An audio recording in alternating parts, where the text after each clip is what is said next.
Assalamualaikum warahmatullahi wabarakatuh.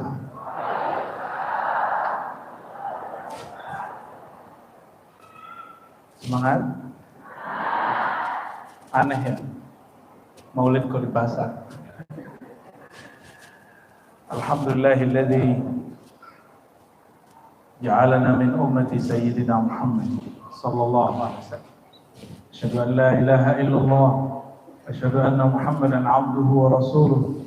Allahumma shalli wa sallim wa barik ala hadzal nabiyil karim. Amma ba'du. Para kiai Haji Baharuddin Khadim Thariqah Muhammadi dan juga Kiai Haji Abdullah Amri, wabil khusus Pak Bupati. Saya cuma ingat depannya Andi.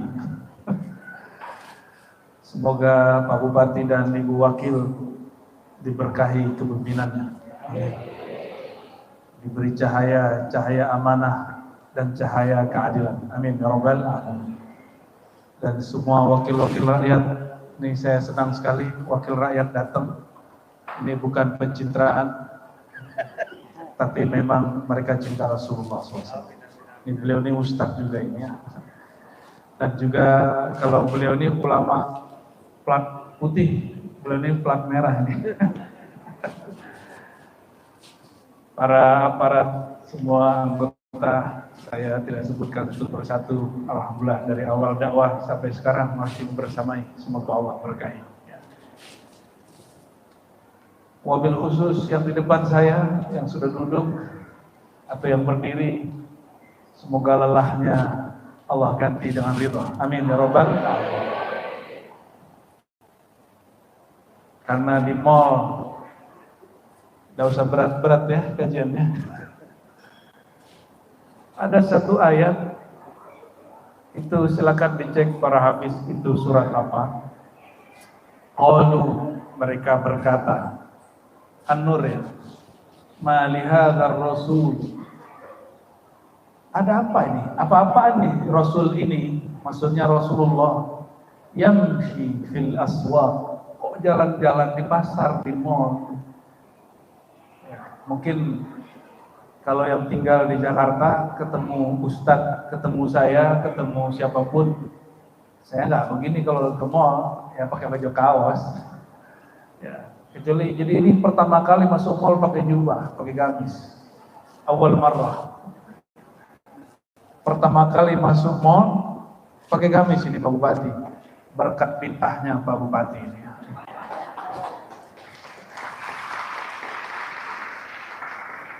Apa pertanyaannya orang-orang Yahudi? Nah, lihat Rasul, apa nih? Kok Rasul jalan-jalan di mall? Kira-kira gitu. Kalau orang-orang hari ini, masa Ustadz jalan-jalan di mall? Gitu ya. Masa Ustadz pakai baju kaos? Ya, pasti beliau-beliau ini sering nyamar kalau pergi ke resto ini, saya yakin. Ya, wajah-wajah suka nyamar ini. Kadang-kadang pakai topi pet gitu ya, benar Ustaz ya.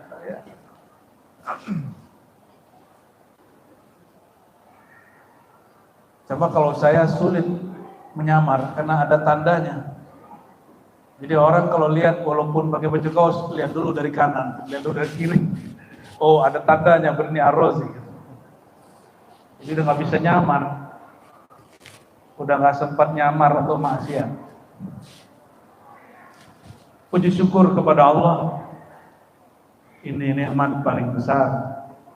Allah izinkan kita buat maulid tidak hanya di masjid, tapi juga di mall. Maka yang tadinya as-suq baitus syayatin, pasar mall itu rumahnya syaitan, sekarang menjadi rumahnya umat Nabi Muhammad sallallahu alaihi wasallam. Ada satu ungkapan, satu rumah yang ada Sayyidina Muhammad, nur Sayyidina Muhammad sallallahu alaihi wasallam, la yahtaju ila surji, tidak memerlukan kepada lampu-lampu. Apa maksudnya? Satu tempat, satu negeri yang ada di situ cinta kepada Rasulullah SAW. Mereka baik dari dalam dirinya, bukan baik dari luar. Mereka tidak perlu menceritakan dirinya baik di depan orang, betul-betul memang dari dalamnya sudah baik. Semoga semua yang hadir Allah berikan itu. Amin ya rabbal alamin. Dan semua itu tidaklah sah kecuali dengan bersolawat kepada baginda Nabi Muhammad sallallahu alaihi wasallam. Ahli salawat siap-siap salawat ya di tengah pengajian ya, biar nanti diikuti oleh yang lain.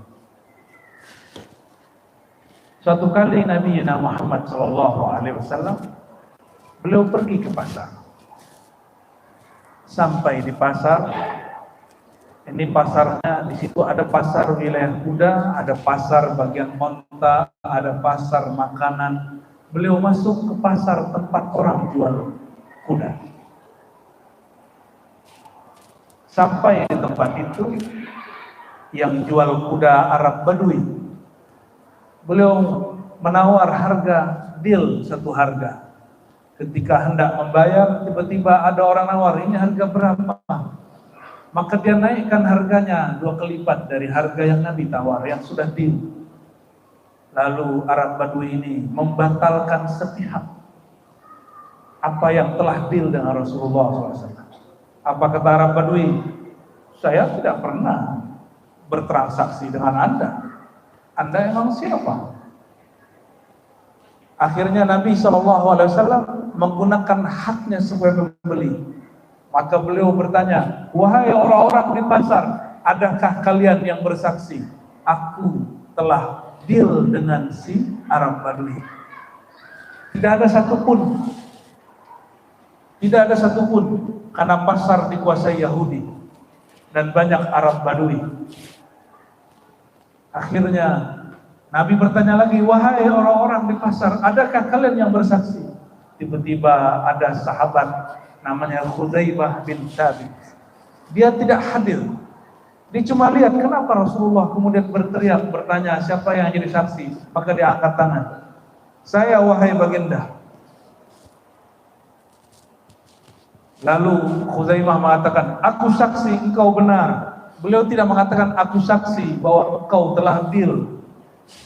Dia hanya mengatakan, aku saksi engkau benar. Maka Arab Badui pun takut. Selesai transaksi, Nabi SAW memberikan uangnya, kuda di bawah. Orang bertanya kepada Khuzaimah, hei Khuzaimah, bukankah engkau tidak menyaksikannya? Khuzaimah senyum. Perlukah engkau bersaksi atas Rasulullah SAW? Beliau telah bertransaksi. Cukuplah Rasulullah syahidan. Ini yang dibaca tadi sama qori kita. Ya ayuhan Nabi, wahai Nabi, kami utus engkau syahidan. Engkaulah saksi itu sendiri. Makanya Sayyidina Khuzaimah ibn Thabit dikasih gelar Dzu Syahadatain. Orang satu tapi kualitasnya 2 saksi. Dan persaksian ini, gelar ini dipakai setelah Rasulullah wafat. Ingat Rasulullah wafat tahun berapa?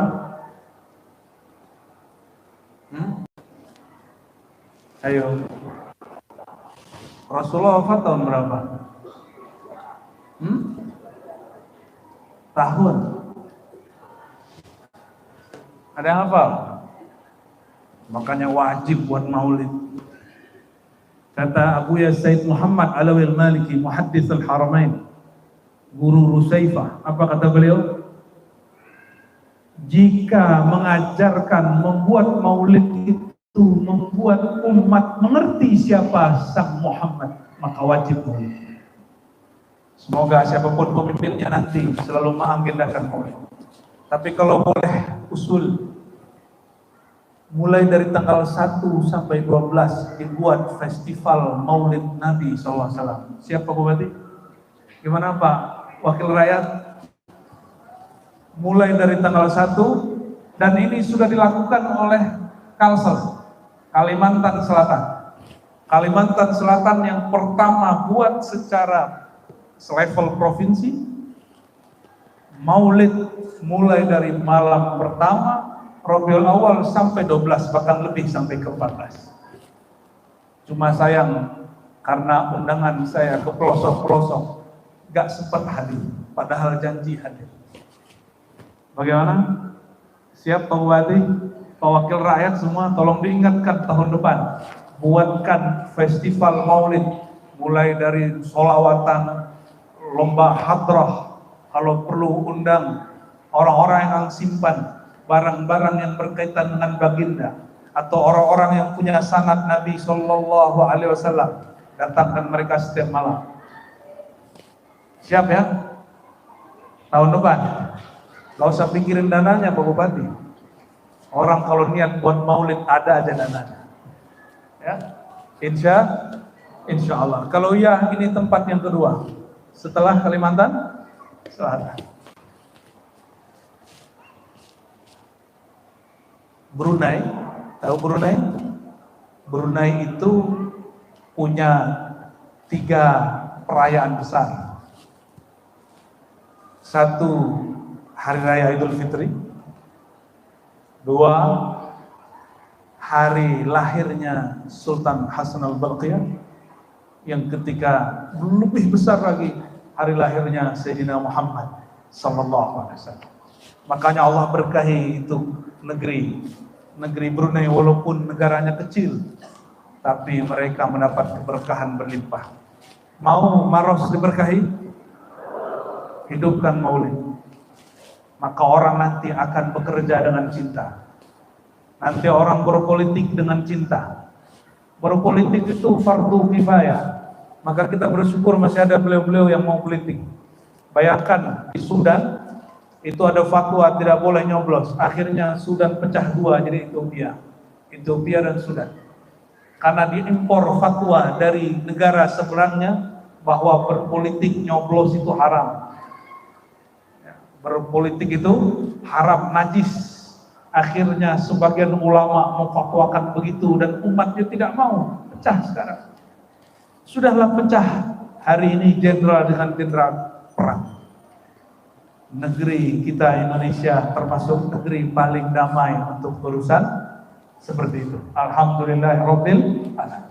Meskipun negeri kita hidupnya pas-pasan. Benar pas-pasan hidupnya. Makannya masih bisa 3 kali, kok pas-pasan. Ya. Kita ini sudah hidup enak ya. Sayyidina Huzaifah bin Thabit setelah Rasulullah wafat tahun ke-11 Hijriah Rabiul Awal, beliau kemudian masih tinggal di Madinah. Meninggal Abu Bakar As-Siddiq 2 tahun setelah itu, digantikan oleh Umar. Meninggal Umar, digantikan Utsman. Sayyidina Utsman punya seorang penasihat namanya Abu Musa Al-Asy'ari. Siapa namanya? Abu Musa yang kenceng namanya siapa? Musa Al-Asy'ari. Sayyidina Abu Musa Al-Asy'ari disuruh belusukan ke daerah Irak. Monef kalau kata orang hari ini. Sampailah di negeri Basrah. Di sana ternyata orang baca Quran beda sudut masjid, beda bacaannya. Sudut kanan A, sudut kiri B. Apa kata beliau? Seandainya Al-Quran ini disatukan bacaannya, maka muncullah sahabat-sahabat yang lain bersepakat untuk hal itu.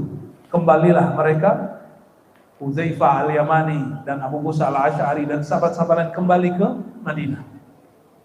Mereka kemudian menyarankan kepada Sayyidina Utsman, "Hei Utsman, kumpulkan Quran jadi satu mushaf." Jadi tolong bedakan Quran dengan mushaf. Quran itu turun kepada qalbu Rasulullah SAW. Kalau mushaf itu lembaran-lembaran bukunya. Paham bedanya? Kalau mushaf apa? Ya, mushaf itu dicipta. Kalau Al-Quran tidak dicipta. Al-Quran munazzal, diturunkan. Kalau Quran yang di rumah itu namanya mushaf. Bisa dihafalkan? Bisa. Hafalan kita itu makhluk, tapi Qurannya tidak makhluk. Al-Quran tidak makhluk, tapi mushaf Qurannya makhluk. Maka Sayyidina Utsman kumpulkan orang yang dulu dikumpulkan di zaman Abu Bakar As-Siddiq. Ternyata di zaman Abu Bakar As-Siddiq ada 700 qari dikirim dan terancam mati, walaupun tidak ada riwayat mereka mati sebanyak itu.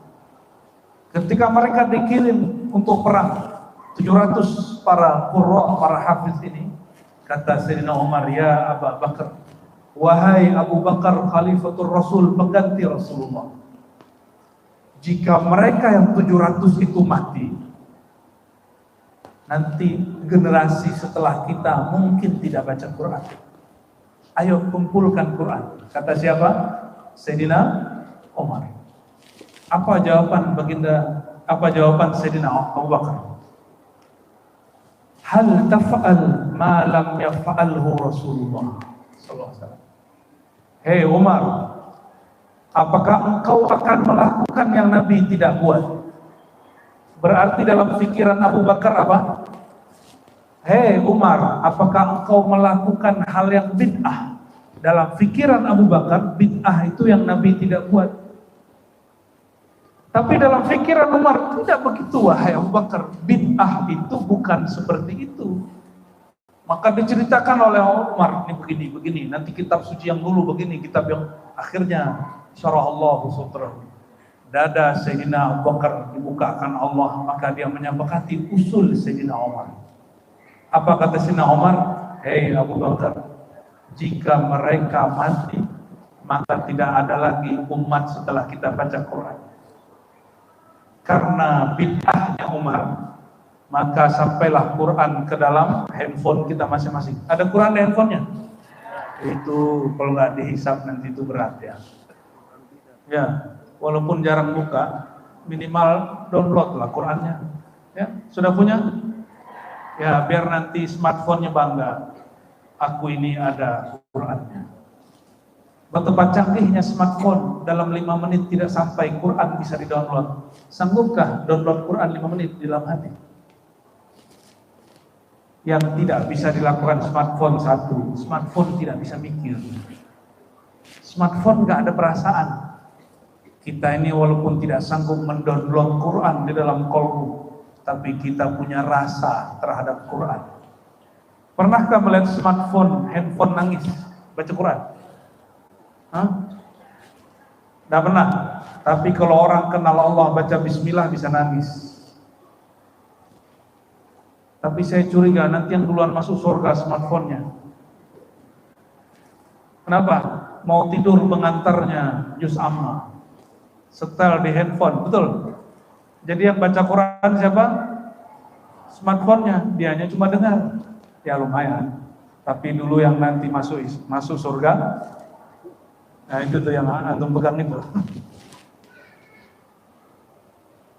Maka coba perhatikan, ternyata pemahaman bid'ah antara sahabat juga berlainan paham. Apa yang disebut bid'ah menurut Abu Bakar lain dengan Umar. Kata Abu Bakar, yang Nabi tidak buat, jangan kamu buat. Maksudnya bid'ah. Tapi bagi Umar, hei Abu Bakar, kalau ini ada kemaslahatannya, ini bukan bid'ah. Dari kisah ini, Syekhul Islam Ibnu Qayyim, beliau ini imam yang ditakzimi oleh sahabat kita yang bermanhaj salafi. Apa kata Ibnu Qayyim? Kullu maslahatin din. Setiap kemaslahan itu ada hukum agama di situ. Itulah agama. Saya mau tanya, maulid ini maslahatnya besar atau kecil? Berarti bid'ah kah? Kalau dia maslahat dia tidak bid'ah. Kalaupun disebut bid'ah, dia bukan bid'ah hakiki, dia cuma bid'ah secara bahasa. Oh, ustaz. Kata orang sini ustaz ya. Ustaz, kullu bid'atin dalalah. Semua bid'ah itu sesat. Rasul bilang semua bid'ah sesat, kenapa Ustaz bilang ada bid'ah yang tidak sesat? Ibnu Taimiyah juga begitu, Muhammad Wahab juga begitu. Apa jawabannya? Benar, antum sudah baca kitab Ibnu Taimiyah. Ibnu Taimiyah Syekhul Islam, Imam Salafi. Apa kata beliau dalam kitab Iqtidah Shiratal Mustaqim? Bid'ah itu ada dua. Bedanya dengan beliau yang di kiri kanan saya, istilahnya. Bagi Ibnu Taimiyah, semua bid'ah yang tergolong bid'ah syariat itu haram. Maka dia bagi ada bid'ah syari'iyah, ada yang kedua bid'ah lughawiyah. Pergi umrah pakai onta atau pakai pesawat? Betul. Benar kan? Belajar Quran langsung kepada Quran atau pakai iqra? Pakai tilawati, qiraati? Langsung. Nabi nggak pernah belajar iqra ya. Wahai ahli bid'ah, ini semua wajah-wajah pernah belajar iqra ya? Betul. Hai ahli bid'ah, Nabi dan sahabat pernah belajar iqra? Pernah? Yang wajib itu mencintai Nabi. Cara mencintai Nabi boleh melalui maulid. Yang wajib itu mengenal Nabi SAW. Cara mengenal Nabi boleh lewat maulid, boleh pengajian minggu, boleh pengajian ahad, terserah istilahnya. Kan ada juga yang nggak mau pakai istilah minggu, katanya haram. Haram kah? Hah? Kalau gitu ganti semua istilah. Tidak boleh istilah puasa, pakai saum. Tidak boleh pakai istilah Indonesia, pakai istilah Arab semua. Tapi tahukah kalian, orang Nasrani di Lebanon menjelang puasa itu saum juga. Menyebut Allah itu ilah juga. Jadi ada orang baru hijrah tidak paham yang disebut Islamisasi. Ada Islamisasi, ada Arabisasi. Apa bedanya? Mengarabkan orang, Arab itu ada Muslim, ada musyrik, ada Yahudi juga. Abdullah bin Salam itu Arabi Yahudi. Dia ngomong bahasa Arab, tapi dia Yahudi. Abu Lahab Arab bukan? Arab itu ya. Kalau yang depan saya Arab apa ini? Arab ma'lum. Mengarabkan orang bukan itu tujuan kita. Tujuan kita mengislamkan orang. Jadi nggak mesti juga pakai gamis-gamis begini, ya. Yang Islami itu menutup aurat atau baju gamis? Nutup aurat. Jadi kalau saya khotbah pakai celana jeans boleh nggak? Boleh. Habis itu diturunin beliau. Walaupun boleh, ada namanya bab adab. Bab apa?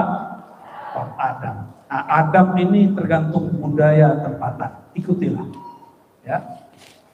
Baik. Apa kata Ibnu Taimiyah dalam kitab Iqtidah Shiratal Mustaqim?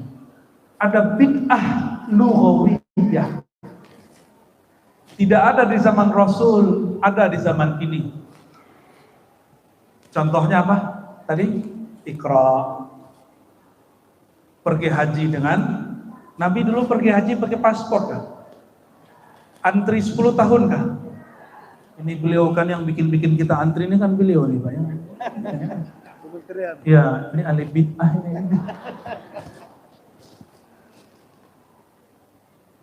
Jadi itu disebut bid'ah apa? Bid'ah lughawiyah. Lughah artinya bahasa. Bid'ah lughawiyah ini dalam ilmu fikih disebut bid'ah hasanah. Sama aja. Sama dengan istilah bid'ah hasanah. Lalu kullu bid'atin dolalah, semua bid'ah itu jelek, dolalah sayyi'ah itu kullu muhdatsin yukhaliful Qur'an wa sunnah wal ijma'. Begitu tulisan Imam Salafus Saleh, Imam Muhammad bin Idris Syafi'i, wafat 204 Hijriah, jauh sebelum Ibnu Taimiyah, jauh sebelum Muhammad bin Abdul Wahab, jauh sebelum bin Bas dan syekh-syekh yang ada. Setiap perkara baru yang menyalahi Al-Quran, sunnah dan ijma, itulah yang disebut bid'ah dolalah. Maka maulid ini, apakah bid'ah yang menyalahi kitab dan sunnah? Atau berkesesuaian dengan kitab dan sunnah? Yang mana? Mengenal Rasul wajib atau sunnah? Hari ini kalau kita nggak buat maulid, orang nggak cerita Rasulullah SAW, betul nggak? Karena maulid adalah cara efektif menceritakan baginda Nabi Muhammad SAW, maka buat maulid wajib. Maka ulama umarah mesti kerjasama, dan kita senang siang ini mereka mewujudkannya. Semoga tahun depan 12 hari berturut-turut, ya. Semoga nanti banyak yang mendukung. Amin ya Rabbal. Nanti kalau nggak mau demo ya, bupatinya ya. Sampailah di zaman Sayyidina Utsman, dikumpulkan semua Quran. Sebelum dikumpulkan, datanglah Umar dan Utsman kepada sahabat kecil bernama Zaid bin Sabit. Ternyata Zaid bin Sabit sebelumnya didatangi oleh Abu Bakar dan Umar. Apa kata Zaid? Hei Khalifatul Rasul, hei Umar, apakah engkau akan mengajak kami kepada hal yang Nabi tidak buat? Umar Abu Bakar akhirnya ngajarin Zaid, nggak begitu anak muda. Kalau ada maslahatnya, maka ini tidak bid'ah. Kalau Nabi hidup sekarang, tentu Nabi juga akan buat. Akhirnya Zaid mengatakan, kalau begitu aku terima. Cuma jika engkau perintahkan aku memindahkan gunung, tentu lebih mudah karena barangnya jelas. Ini Al-Quran. Inilah sejarah bid'ah. Bid'ah itu tidak semuanya dolalah. Maka bid'ah ini disebut oleh Ibnu Taimiyah bid'ah lughawiyah. Oleh ulama 4 mazhab disebut bid'ah hasanah. Termasuk ke kisah Nabi SAW. Saya ceritakan mungkin 1-2 kisah saja.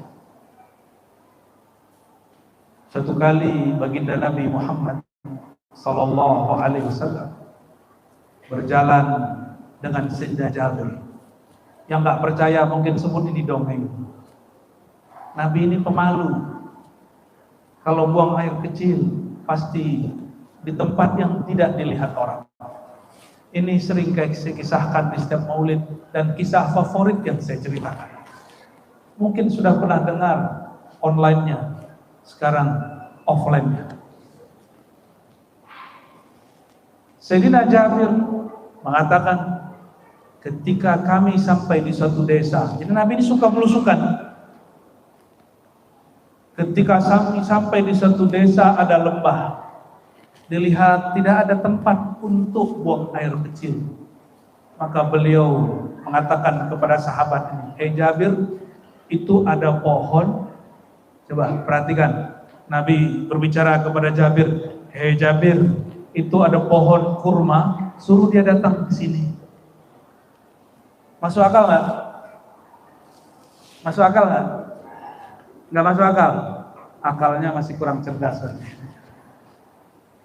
Nabi nyuruh siapa? Jabir. Jabir tanpa tanya langsung pergi. Apa kata Jabir? Hei pohon, Rasulullah nyuruh kamu datang. Masuk akal nggak? Berarti kurang baca Quran.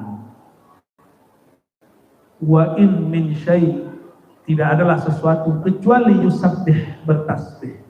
Sabbaha lillahi ma fis samawati wal ard, bertasbih apapun yang ada di langit, yang di bumi, pohon, tumbuhan, batu, logam, tembok, semuanya bertasbih kepada Allah. Mau maksiat di mana?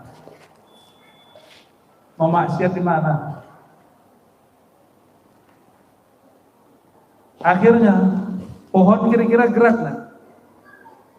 Ternyata pohon kenal Rasulullah SAW. Pohon itu ada beberapa rumpun gerak langsung seperti film-film. Apakah ini dongeng? Terserah Anda. Datang kepada baginda, menutupi beliau. Barulah beliau buang air kecil. Ternyata Rasulullah ini melakukan hal yang gak pernah dilakukan orang Arab. Orang Arab itu kalau mau buang air kecil langsung kencing berdiri, tembak langsung. Mana ada tembok atau di balik pohon, di balik semak, tepi jalan, atau di roda. Pernah melihat orang buang air kecil di roda? Masih banyak. Nah, itu Arab Badui itu ya. Orang Arab Badui lebih daripada itu. Lihat tembok Masjid Nabawi langsung dia tembak. Rasulullah SAW buat bid'ah baru. Apa itu? Buang air kecil jongkok. Apa kata orang Arab, orang Yahudi? Hei, kaif nabiyukum yabulu kan nisa? Kok nabi kalian aneh? Kok buang air kecil kayak perempuan? Ibu-ibu ada yang buang air kecil berdiri kan? Maaf. Ada yang buang kecil berdiri? Hah? Enggak. Benar. Oh benar berarti kata orang Arab itu ya. Orang Yahudi, apa kata Arab dan Yahudi? Nabi kalian aneh. Kok buang air kecil jongkok? Pertanyaannya, mungkin ini dalil orang bikin tempat buang air kecil berdiri di mall, di kantor-kantor. Ternyata ada dalilnya Pak Fir. Suatu kali, Nabi ini kan nggak pernah buang air kecil berdiri, selalu jongkok. Nabi itu diintip oleh Sayyidina Abdullah bin Umar. Hadis Imam Abu Dawud, hadisnya sahih. Diintip ngapain? Sekali kejadiannya Nabi SAW buang air kecil berdiri. Pas dilihat dari jauh, siapa yang ngintip? Abdullah bin. Nah ini bayangkan, Nabi buang air kecil jadi hadis. Kalau Pak Bupati buang air kecil jadi hadas. Apalagi Pak Kiai berdua nih sama aja ya.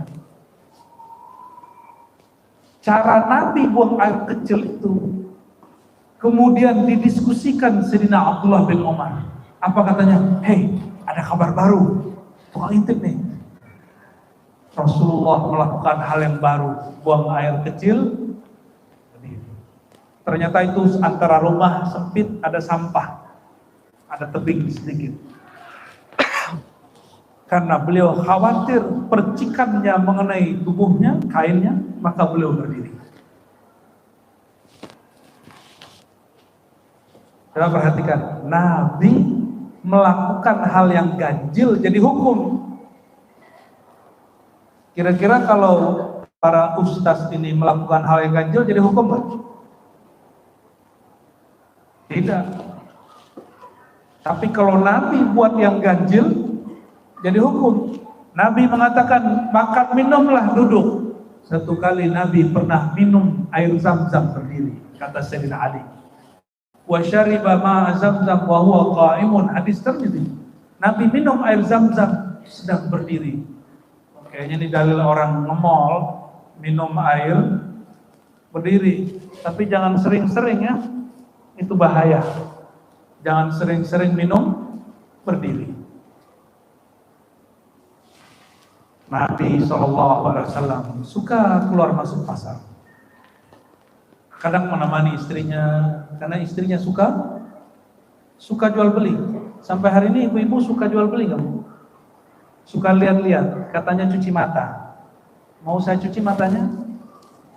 Pakai rinso, pakai soklin. Bapak Ibu yang mengkala Allah. Nabi SAW selesai buang air, beliau berdiri, beliau istijmar. Istijmar itu menggunakan batu. Lalu apa kata beliau? Jabir, kasih tahu ini pohon, suruh dia kembali. Masuk akal? Maka itu pohon kembali. Apa maksudnya? Beliau ingin mengatakan dalam hadis Imam Darimi disebutkan, tidaklah ada seorang pun, ma min ahadin fis sama wa fil ard, tidak adalah seorang makhluk pun di langit dan di bumi kecuali mereka tahu anni Rasulullah, aku Rasulullah, illa asil jinni wal ins, kecuali jin dan manusia yang durhaka. Maka tidaklah aneh buat maulid di mall. Kenapa? Ini tembok-tembok, tiang-tiang semuanya mengenal Rasulullah Sallallahu Alaihi Wasallam. Apa dalilnya? Apa dalilnya benda-benda ini kenal Rasulullah Sallallahu Alaihi Wasallam? Kata Sayyidina Ali, hadisnya sahih, ma min syajarin, ketika kami jalan, tidaklah ada pohon, tidaklah ada batu. Logam ini dari bumi, mungkin dari bebatuan kah, dari tanah kah, illa kecuali semuanya menyapa baginda Nabi Muhammad SAW. Apa syafaatnya kepada Rasulullah? Assalamu alayka ya Rasulullah, atau ya Nabi salam alayka. Waktu kita mahal qiyam, apa yang dibaca? Apa yang dibaca? Ya Nabi salam alayka. Mau coba? Ayo. Mau kalah dengan pohon? Tidak mau kalah dengan pohon? Tidak mau kalah dengan tembok? Ayo sama-sama kita baca salam kepada Rasulullah SAW. Ya, fadhal. Ya Nabi salam alaika, ya Rasul salam alaika, ya Habib salam alaika, salawatullah alaika, ya Nabi salam alaika, ya Rasul salam alaika, ya Habib salam alaika, salawatullah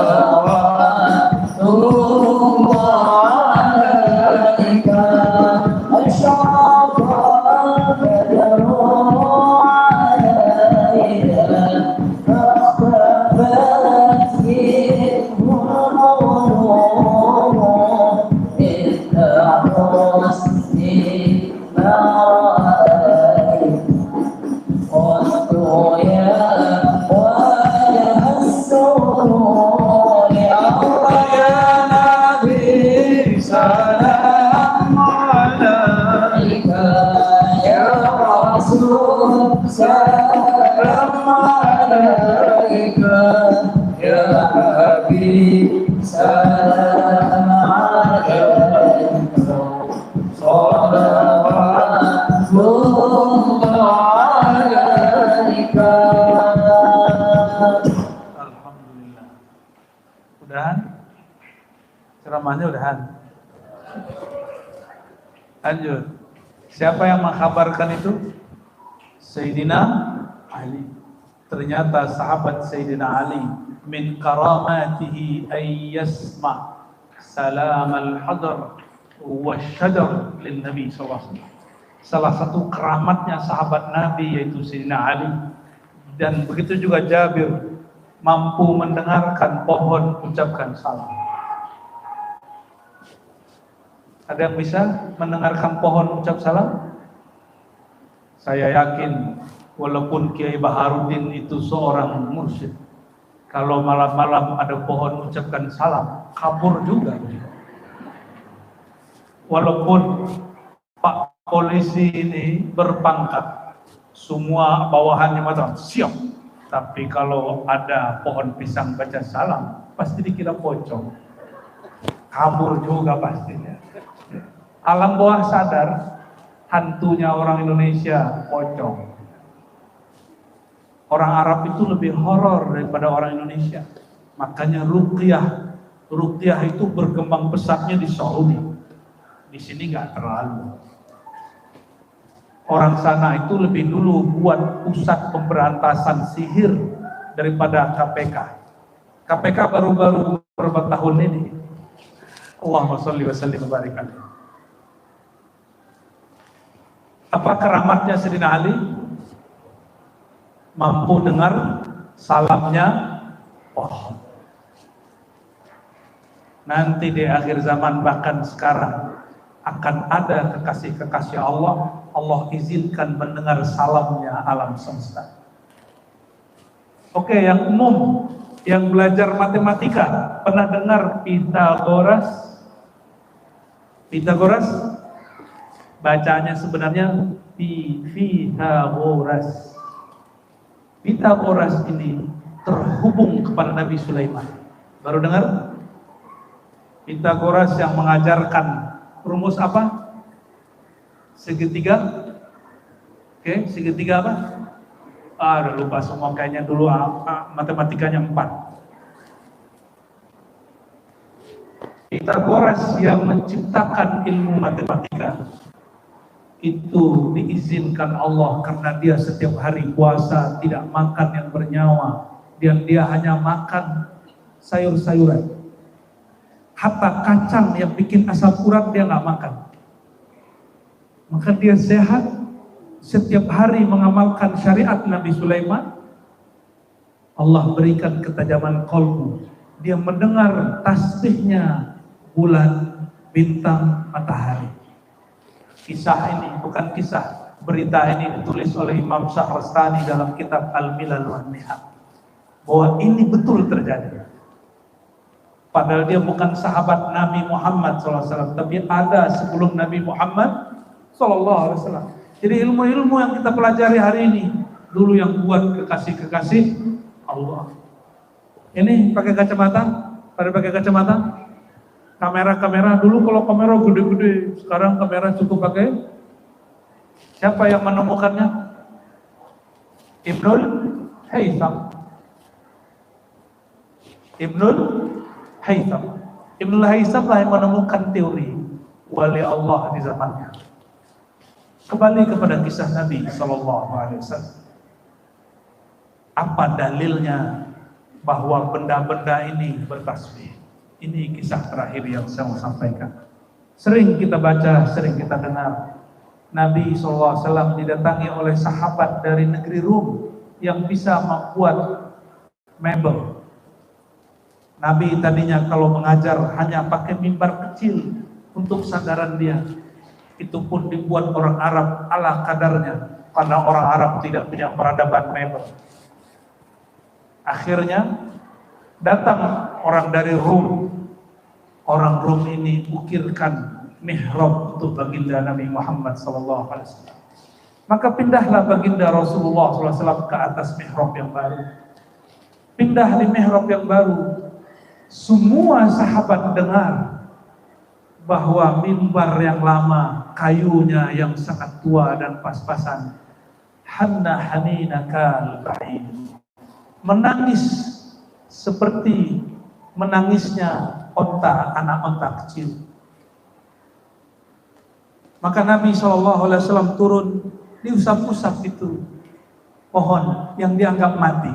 Ini hati-hati, pohon dianggap mati, ternyata belum mati. Ini ada pohon pisang. Nah, ini selesai maulid dia nangis ini.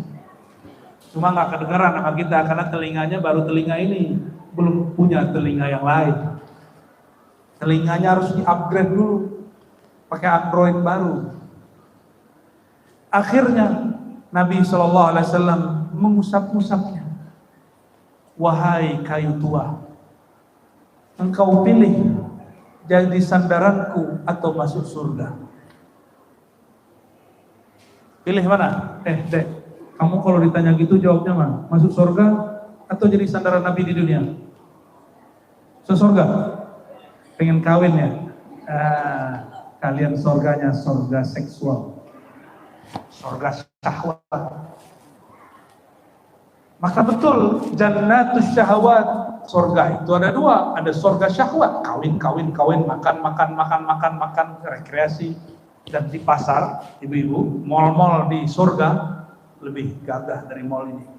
Ini mall bagus, tapi nggak ada apa-apanya. Maaf yang bikin mall ya. Mall di sini kita datang, muka kita kena debu, tetap saja berdebu.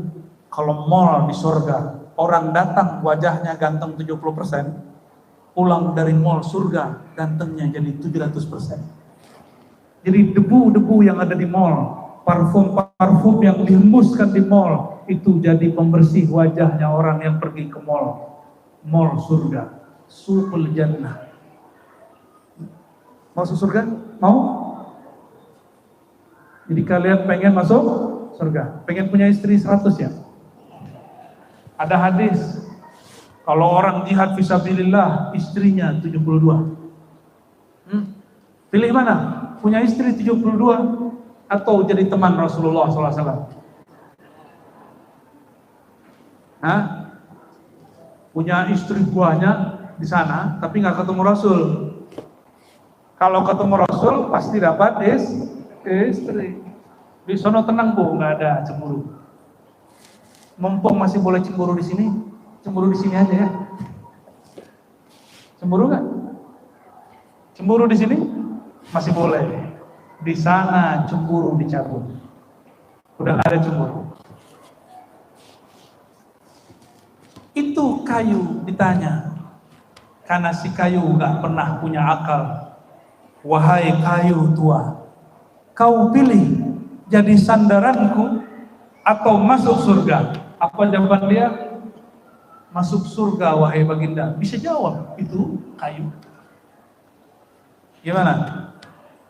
Mau pilih jadi kayu kan? Hah? Sayang sekali kayu tidak kenal baginda secara sempurna. Karena dia tidak punya akal dan qalbu, maka dia pilih surga. Dia tidak pilih bersama baginda sallallahu alaihi wasallam. Tapi lumayan, masuk. Itu kayu tidak berhenti hancur kena rayap. Itu kayu sampai sekarang masih ada. Cuma Allah sembunyikan nggak tahu di mana. Sampai hari ini masih ada. Nggak tahu siapa nanti yang megang, mungkin Imam Mahdi ke Nabi Khidir ke Nabi Isa, wallahu a'lam bishawab. Kita tidak dituntut untuk mengetahuinya. Seandainya kayu itu punya akal dan qalbu, apa kata dia? Wahai baginda, aku ingin selalu bersama engkau. Sayang sekali dia tidak punya akal. Nih perhatikan. Kalau Pak Bupati nih punya tim, milih duit, milih senang daripada membersamai perjuangannya, itu orang manusia kualitas kayu. Ada lagi onta. Ingat kisah onta? Onta nyeruduk Nabi. Apa kata si onta? Wahai baginda, asyhadu annaka Rasulullah. Aku saksi engkau Rasulullah. Tuh tahu. Onta aja saksi. Tapi si onta habis bersaksi, dia mengadukan urusan dunianya. Wahai baginda, bebanku banyak, tugasku banyak. Aku selalu dibebani tuanku, tapi makanku sedikit. Urusan punya begitu nggak? Punya anggota begitu nggak? Tugas lagi, tunjangan nambah. Ya, khidmat lagi nih. Kata yang khidmat kepada guru-guru, capek lagi nih. Tapi nggak ada tambahan, nggak ada berkat. Orang yang ngomong begitu, mungkin tubuhnya tubuh manusia, tapi batinnya tidaklah lebih daripada kualitas onta. Mungkin dia bukan onta, tapi kualitas yang kualitas. Nauzubillah min dzalik. Coba lihat Sayyidina Abu Bakar Siddiq, Nabi belum bicara, Nabi perlu uang, perlu dana untuk ngurus umat dan untuk jihad. Belum berkalam. Sayyidina Abu Bakar seorang pedagang, bawakan beberapa kontainer hartanya, lalu dibawa lagi yang kedua, yang ketiga, sampai habis. Nabi SAW melihat melongo. Abu Bakar nggak pernah minta apa-apa. Abu Bakar cuma bawa, wahai baginda, ini semua hartaku, aku serahkan untuk perjuanganmu. Ada orang kaya begitu hari ini? Nggak ada. Abu Bakar orang kaya, dia serahkan semua hartanya untuk baginda Rasulullah SAW. Sayyidina Umar dengan senangnya bawa setengah kontainernya. Kata dia dalam hati, belum ketemu Rasulullah, saya ingin Abu Bakar mungkin tidak dengar aku bawa setengah kekayaan. Tiba-tiba sampai di depan rumah Rasulullah SAW, beliau lihat banyak sekali di barang. Ini barang punya siapa? Dia tanya, ini punya Abu Bakar As-Siddiq. Abu Bakar telah menyerahkan semua miliknya kepada Rasulullah SAW. Umar melihat begitu, dia pulang lagi, dia ambil semua tabungannya, lalu dia kembali kepada Rasulullah SAW. Begitu mereka berjuang untuk Nabi Muhammad Sallallahu Alaihi Wasallam. Apakah Abu Bakar Umar minta surga? Gak berani beliau minta surga. Beliau mintanya bersama Rasulullah Sallallahu Alaihi Wasallam. Maka siapapun yang ingin bersama Nabi SAW, mungkin kita tidak sehebat Abu Bakar. Ada yang sehebat Abu Bakar? Ada yang berani ngasih semua hartanya untuk perjuangan Nabi? Ustaz, tidak mungkin, saya punya anak bini. Betul kan? Otak kita nggak nyampe. Maka hanya satu jalannya. Apa jalannya? Anta ma'a man ahbabta. Wahai orang yang kurang amal, beramallah dengan qalbumu. Apakah itu? Cintailah beliau melebihi segalanya. Maka siapa yang mencintai sesuatu pasti bersamanya ketika dia senang, susah, bahkan sakaratul maut, bahkan ketika masuk ke alam kubur, bahkan ketika dihisab. Coba bayangkan masuk ke bandara bersama kita ada Pak Bupati. Jalur biasa atau jalur spesial? Ada Pak Wakil nih. Mungkinkah kita lewat jalur umum atau jalur spesial? Itu baru di dunia. Maka orang-orang yang bersama gubernur langit, yang bersama pejabat-pejabat langit, nanti masuk ke alam barzakh, malaikat mungkar nakir tidak berani nyapa. Dia cuma bilang, siap, lanjutkan perjalanan. Ini bukan nyalek Pak, dia nggak nyalek dalam kubur. Lanjutkan perjalanan. Kenapa? Sayyidina Munkar Nakir lihat orang ini bersama pejabat-pejabat langit yang lebih tinggi dari dia. Jadi yang terjadi sekarang di bumi itu hanya imitasi yang di langit. Yang terjadi di langit hanyalah imitasi tiruan yang di surga. Jadi apa yang terjadi hari ini hanya pengulangan tiruan yang di sana. Mari bersamai pejabat-pejabat langit, Rasulullah Sallallahu Alaihi Wasallam, pewaris-pewaris beliau, ulama-ulama beliau, dan umara-umara yang adil. Insya Allah kita bersamanya di dunia dan akhirat. Semoga Allah meridhai majelis ini, meridhai para pemimpin kita, wabil khusus Pak Bupati, Wakil Bupati, semua wakil rakyat, semua aparatur negara, semua jajarannya, semua para ulama, dan akhasul khusus teristimewa untuk yang hadir di depan dan kiri kanan saya. Semoga Allah membersamai kita. Ila ruhin Nabi sallallahu alaihi wasallam. Al-Fatihah.